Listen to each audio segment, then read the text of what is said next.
ख़वातीन और हज़रात, आदाब व सलाम। पिछले एपिसोड में मुस्लिम पर्सनल लॉ बोर्ड के बारे में मैंने ये अर्ज़ किया था कि मुस्लिम पर्सनल लॉ बोर्ड 1973 में बनाया गया और इन लोगों ने तहफ़्फ़ुज़ शरीयत का दावा किया। 1937 में जब अंग्रेज़ों ने शरीयत एप्लीकेशन एक्ट बनाया तो पहली मर्तबा ये लफ्ज़ शरीयत कानून के दायरे में इस्तेमाल किया गया। अब इसमें एक बहुत दिलचस्प बात यह है कि 1973 से पहले यानी आज़ादी के बाद 1973 तक ऐसा कोई मौका नहीं आया कि जब शरीयत खतरे में पड़ी हो।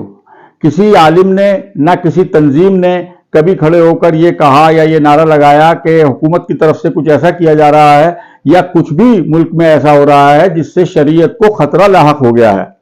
लेकिन मुस्लिम पर्सनल लॉ बोर्ड ने वजूद में आते ही तहफ़्फ़ुज़ शरीयत का नारा लगाकर ये कहा कि शरीयत खतरे में है।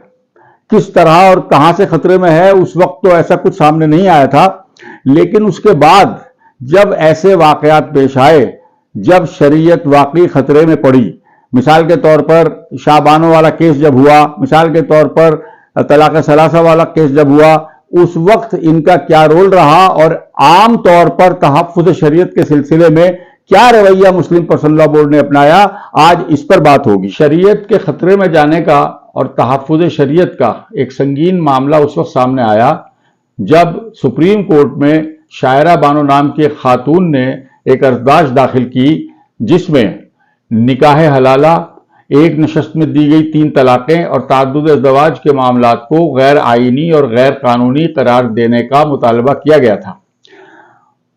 अब उसमें एक बड़ी दिलचस्प बात यह है कि सुप्रीम कोर्ट ने अव्वल तो ये कहा कि हम सिर्फ 3 तलाक वाला मसला सुनेंगे और ताअद्दुद अज़दवाज नीज़ निकाह हलाला के मामलात को बाद में सुना जाएगा। यानी वो अर्ज़दाश्त बरकरार रखी, वो मुतालबात उन मामलात के भी बरकरार रखे, लेकिन तलाक सलासा के मामले को सुनने पर सुप्रीम कोर्ट राजी हुआ। अब जहां तक ताल्लुक है तलाक सलासा का, यानी एक ही मर्तबा तलाक तलाक तलाक कहकर तलाक दे देना, और हालात ये तक हो गए थे कि इलेक्ट्रॉनिक टेक्नोलॉजी के सामने आने से लोग कहीं भी बैठकर व्हाट्सएप पर, टेलीफोन पर किसी भी तरह बीवी के कान में लफ्ज तलाक तलाक तलाक डाल देते थे और वो तलाक समझी जाती थी। इस सिलसिले में जहां तक इस्लाम का मौक़िफ़ है तो बेशतर मसलक इस तरह से दी गई तलाक को, खुसूसन हनफी उलमा इस तरीके से दी गई तलाक को तलाक बिदअत समझते हैं और कहते हैं। तलाक बिदा कानून में भी उसको तलाक बिदा के नाम से याद किया जाता है और ये हम सब जानते हैं कि कुल्लु बिदा ज़लाला व कुल्लु ज़लाला फिन्नार। आमतौर पर कहा गया है, हमेशा हर खुतबे में लोग उलमा कहते हैं कि हर बिदअत गुमराही है और हर गुमराही जहन्नुम में ले जाएगी। तो अब सवाल ये पैदा होता है कि जो चीज गुमराह कुन है, जो चीज बिदअत है, जो गुमराही है और जो जहन्नुम में ले जाएगी, क्या वो चीज इस्लामी हो सकती है? सुप्रीम कोर्ट ने भी यही दलील पेश की। सुप्रीम कोर्ट ने खुद इन लोगों से कहा कि भाई ये बताइए कि जो चीज मजहबियत में नाजायज है वो कानून उसकी इजाजत कैसे दे सकता है? लेकिन ये अपने उसी मौक़िफ़ पर कायम रहे कि तलाक सलासा को गैर कानूनी या गैर आईनी करार देना शरीयत में मुदाखलत के मुतरादिफ होगा।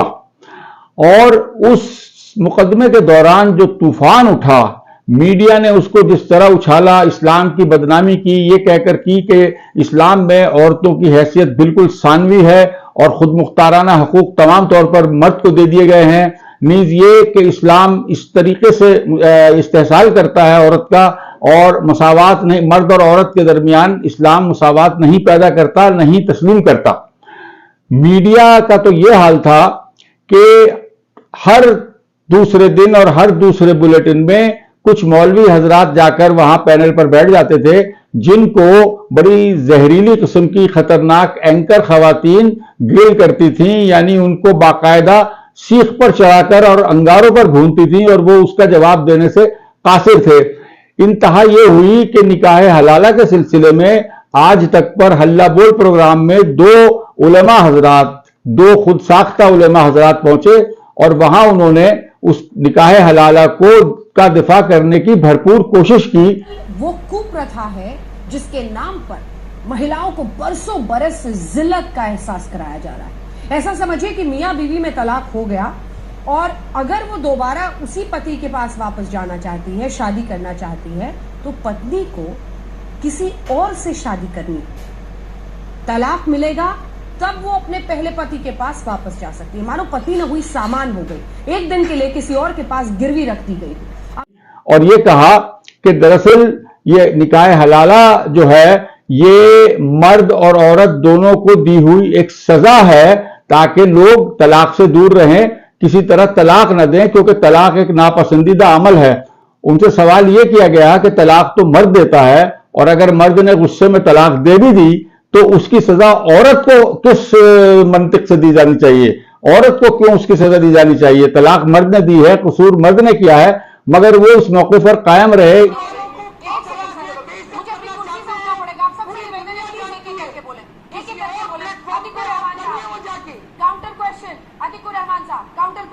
एक तरफ से भाषण नहीं, मेरा सवाल आपसे यह है कि ट्रिपल तलाक कौन देता है? पुरुष। और आप कह रहे हैं कि डेटरेंस औरत के लिए हो, ये कैसी बेतुकी दलील दे रहे हैं आप? नहीं, दोनों के लिए।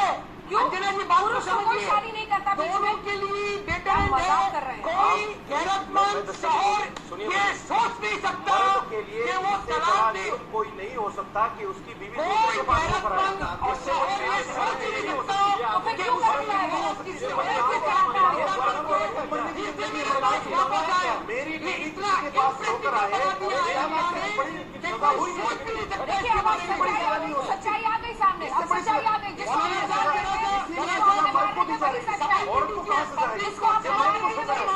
ये मर्द को सजा है, ये औरत को कहा जाता है कि दूसरे व्यक्ति के साथ सो क्या हो? मेरी बीवी दूसरे के पास जाए, इससे बड़ी सजा ये मेरे लिए सजा है, औरत को कहां सजा है? अब बोले औरत आप तो सच। निकाह कर रही है बाकायदा। यानी बड़े अफसोस की बात है कि कोई भी आलिम या मौलवी किसी पैनल डिस्कशन में जाकर ये मामूली सी बात नहीं समझा सका या उसने समझाने की कोशिश नहीं की इरादतन कि निकाह हलाला जिस तरीके से राइज है वो तरीका बिल्कुल नाजायज है। यानी इस्लाम ये कहता है कि अगर कोई मुतल्लका औरत किसी दूसरे से निकाह कर ले और उसके साथ जिंदगी गुजार रही हो और इत्तफाक से वहां भी तलाक जैसे हालात पैदा हो जाएं और उसको वो दूसरा शौहर भी तलाक दे दे, उस वक्त वो अपने शौहर के लिए हलाल हो जाएगी, अपने पिछले यानी साबका शौहर के लिए हलाल हो जाएगी।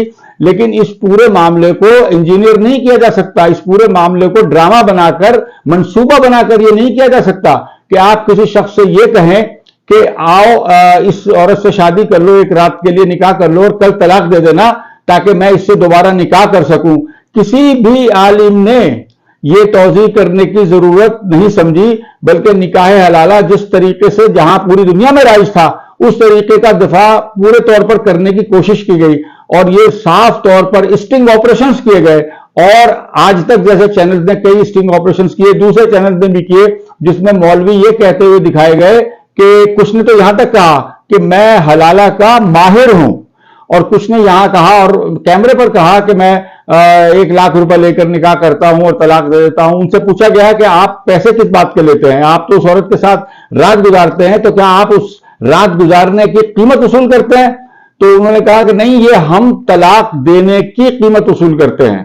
और उसको एक धंधा बना लिया गया। इंतहा यह है कि बीबीसी ने 2017 में एक डॉक्यूमेंट्री बनाई और उन्होंने भी वहां स्टिंग ऑपरेशन किए और इस्लामी शरिया काउंसिल के अरकान से भी गुफ्तगू की और पता ये चला कि वहां मौलवियों ने इतना बड़ा धंधा बना रखा था। उस डॉक्यूमेंट्री का उन्होंने उन्वान ही ये रखा था, वो लोग जो तलाक बेचते हैं। Crying all day long, not eating, even suicidal. It's haram, it's forbidden. You know, there's no stronger word I can use. It is absolutely forbidden.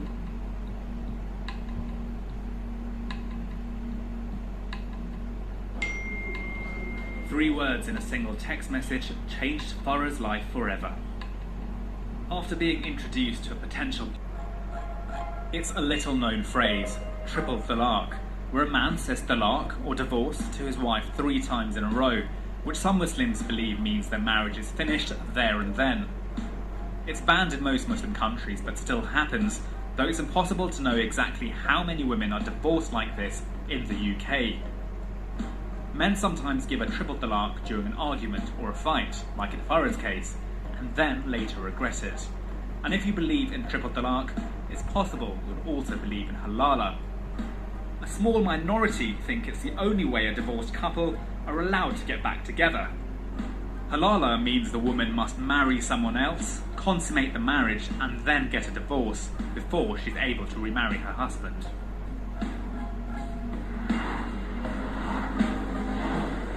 But arranging a halala marriage is something the vast majority of Muslims are strongly against. और जिस तरीके से उसमें उन्होंने निकाह हलाला को पेश किया, एक हकीकी तौर पर वहां इंग्लैंड जैसे मुल्क में जो कुछ हो रहा था कि एक मर्तबा निकाह कर लेने के बाद बाज मौलवी तो ब्लैकमेल करते थे और जबरदस्ती 1-1 लाख पाउंड लेकर और दोबारा उस औरत को तलाक देते थे ताकि वो अपने साबिका शौहर से शादी कर सके। हालात इस हद तक पहुंच गए थे।